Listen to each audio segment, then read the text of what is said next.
are the latest updates from the Elmo. Construction on the crew deck is progressing at full speed. Once again, Mei Ling has been seen working tirelessly through the night. According to reports from the diner gate on scene, she's been stationed at the front lines day and night, often working late and taking only short breaks on the spot. In other news, several employees of Mengi Security have recently gone missing under mysterious circumstances. Intelligence provided by a covert diner gate suggests a possible connection to the traveling physician from the Yellow Zone. Security authorities have launched a formal investigation.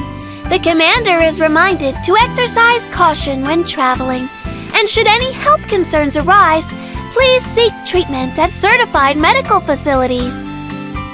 Turning to the latest Neural Helix expansion, Michiju's name has unexpectedly appeared on the list. System administrators have confirmed the data to be accurate after repeated verification, officially ruling out earlier speculation of a registration malfunction. The cause of this anomaly remains under investigation, and Mo will continue to monitor developments closely. Lastly, the Elmo has received an overwhelming number of unidentified lollipop packages, now filling the entire storeroom. With recipient details unclear, preliminary suspicion points toward a certain sweet tooth enthusiast. Mo will continue tracking this sugary mystery and encourages anyone with relevant information to contact Mo. Welcome to the newest episode of Beilan Island Emergency Shelter Broadcast. I'm your clever and adorable diner gate, Mo. Looks like quite a few things have been happening lately. As the Elmo's most dedicated intelligence gatherer, there's no way Mo would miss a perfect chance to dig deep for the commanders and uncover the truth. After going door to door with a full-scale investigation and asking around the entire Elmo, Mo found no one claiming those mysterious lollipop packages until a message arrived in the Elmo's mailbox from the mysterious sender. Turns out, the one flooding the Elmo with deliveries was Lind. Once Sabrina was ruled out, Mo really didn't know who else on the Elmo could possibly order such a huge amount of lollipops at once. But if it's Lind, a doll obsessed with sweets, then it starts to make sense. Rumor has it, Lind gets incredibly cranky if she doesn't get enough sugar. Still, this order quantity? If she consumes all that sugar in a short time, she might want to watch out for frame malfunctions. Since Lind has clearly prepared well for her grand debut, Mo's also gathered some valuable intel about how she performs on the battlefield. As a Corrosion Sentinel class doll, Lind's talents go way beyond just enjoying sweets. Lind's core combat mechanic revolves around stacking up candy glaze to unleash massive burst damage. At the start of battle, she kindly gifts every enemy with a honey trap. Though, of course, it's not really a sweet treat, but rather a sugar-coated snare. Once she's built up enough candy glaze, attacking enemies carrying a honey trap will trigger its effect, removing their buffs, applying a powerful debuff, and dealing AoE corrosion damage. So, how does Lind quickly gather these precious candy glazes? It's not as simple as eating 3 lollipops in one bite. She gains candy glaze whenever an enemy with a honey trap is defeated, or when she and her allies deal corrosion damage. The power of her overwhelming burst skill is also directly linked to the amount of candy glaze she's accumulated. The more sugar, the more devastating the power. Even better, Lind has glucose overload, a skill that puts enemies into the ketoacidemia state. While in this state, the more corrosion debuffs an enemy has, the more damage they take. It can also activate any corrosion debuffs they already have. After using glucose overload, Lind can quickly follow up with another skill for an even stronger attack. Lind has more ways to apply debuffs than just Honey Trap. With Assault Spray, she targets all enemies in a fan-shaped radius, applying debuffs and scaling corrosion AoE damage based on how many debuffs they already have. The more debuffs, the deadlier Lind's attacks become. Overall, Lind can apply powerful debuffs and deal huge damage, making her an ideal partner for corrosion dolls like Kurukai and Michtu to boost team strength.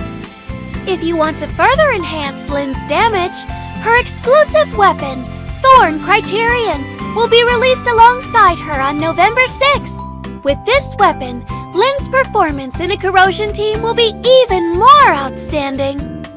Oh, right! Speaking of corrosion teams, we can't skip mentioning the surprising appearance of Michtu showing up in the Neural Helix expansion list. Mo couldn't help but wonder if something went wrong with the Elmo system, because everyone knows Michtu's biggest passion is sleeping. But now that a system error has officially been ruled out, could it be that Kurukai secretly signed her up to encourage her to push herself? Look at the name of the expansion key, Sleep Berserking Syndrome. Or perhaps Michtu herself wanted to fulfill the ultimate dream of fighting while sleeping? That way, she could battle even in her dreams. Once equipped with this expansion key, Michtu will enter a sleepwalking state at the start of battle. In this state, she can't move or use skills and loses cover protection. But this is exactly when her true power shines. Her fully automated combat mode is activated. While in sleepwalking state, Michtu instantly activates Turbo Mode, granting all allies both Nightmarish Shroud and Dream Guardian protections. She also automatically consumes all her Confectance Index to gain maximum stacks of Sleep Aid Kit. This not only removes debuffs from herself, but also grants allies the Dreamscape Exhilaration state, significantly boosting their corrosion damage output. At the end of her turn in sleepwalking, Michtu will unleash Waking Ricochet at the nearest enemy unit based on the stacks of Sleep Aid Kit, while restoring HP and Stability Index to all allies. If the battle situation changes and Michtu needs waking up, commanders can use the Awakening command to wake her and let her take a better sleepwalking spot to continue fighting.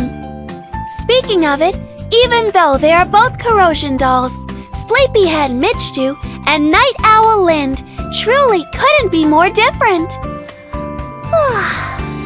Lately, Mo has been spending every day searching for intel on Lind. My dark circles are almost catching up to Lind's. But it was worth it. I've got lots of intel now. Mo heard that Lind's new outfit, The Sun Never Rises, will launch with her on November 6th. Even though Lind hates the sun and doesn't look like the type to visit the beach, she prepared this swimsuit just to share a beautiful time with the commander. Commanders, don't forget to reward her with plenty of sweets.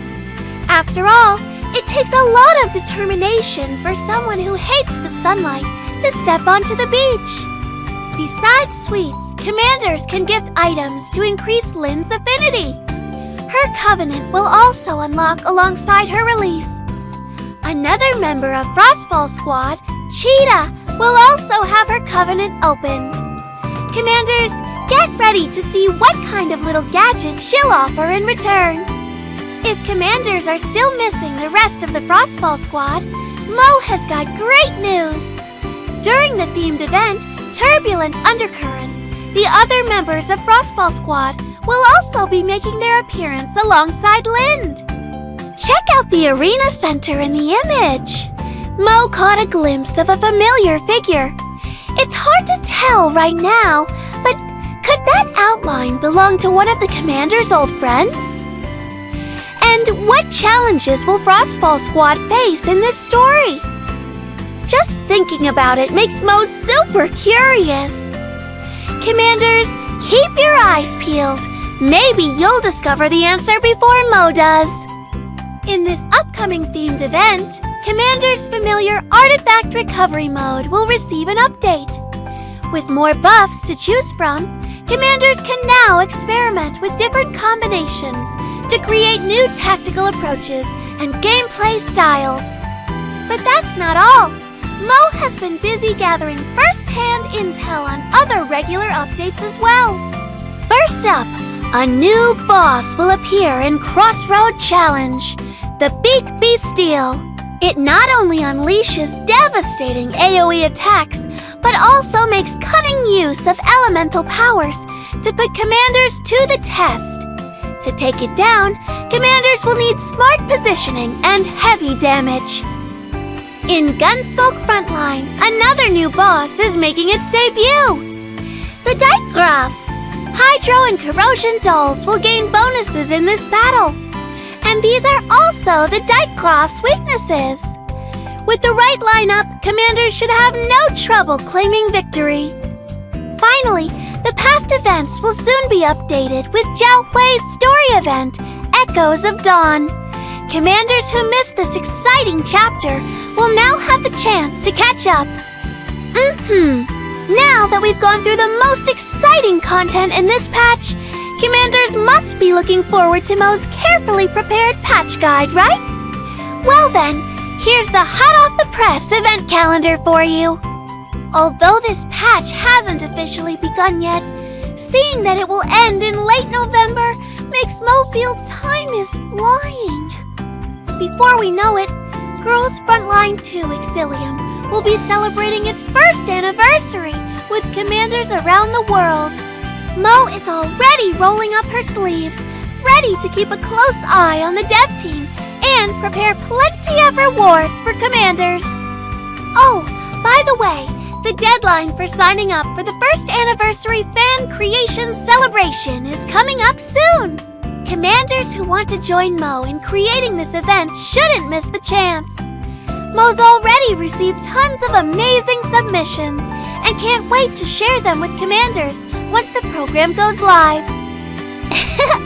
Since I've been working so hard, Commanders, you've got to give Mo lots of support. Don't miss Mo's Beilan Island Emergency Shelter broadcast just because you're tuning in to Lynn's late-night radio show. Mo promises to always bring Commanders the freshest and most comprehensive news. All right, that wraps up today's broadcast, Commanders. Thanks for watching. Mo will see you next time.